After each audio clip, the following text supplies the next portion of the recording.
C'est une première. Le groupe État islamique mène depuis le 9 avril une opération coordonnée dans plusieurs pays.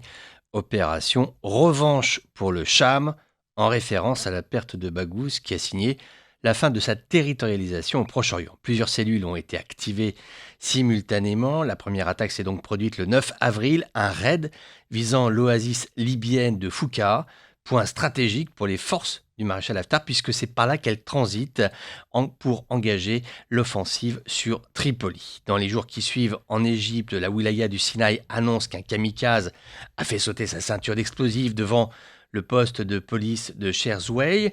Le groupe djihadiste monte d'autres attaques. Un engin explosif cible un char M60, un sniper abat un soldat à un checkpoint, un véhicule blindé est visé par un autre engin explosif à un autre checkpoint, tout cela au Sinaï. Ensuite, c'est au tour de la province de Deir ez-Zor en Syrie d'annoncer des attaques, toujours liées à cette opération revanche pour le Cham. La ville de Raqqa est également touchée. La province de Kirkouk en Irak, eh bien, on note que le groupe fait sauter une bombe au passage d'un véhicule de miliciens chiites. L'Afrique n'est pas en reste.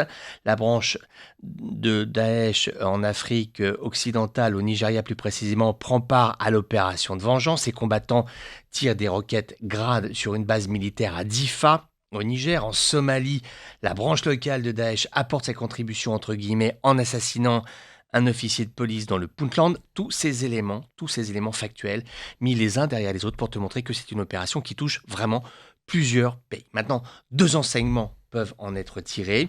Une capacité à coordonner des cellules clandestines sur une même période. Ce point est inquiétant, mais tout aussi dramatique que cela soit-il, puisqu'il y a eu mort d'homme, Daesh ne va pas au-delà de ses capacités de nuisance habituelles. Son hyper-violence se cantonne toujours au même segment. À part semer la terreur, il n'est pas en capacité de remporter de grandes batailles, moins encore de gagner des guerres. La question actuelle porte sur l'EIGS, l'État islamique au Grand Sahara. Va-t-il réussir à fédérer des groupes sahariens, créer une zone grise au cœur de ce même Sahara, de cette grande zone sahélo-saharienne? Ce serait là le scénario du pire. Attendons et observons.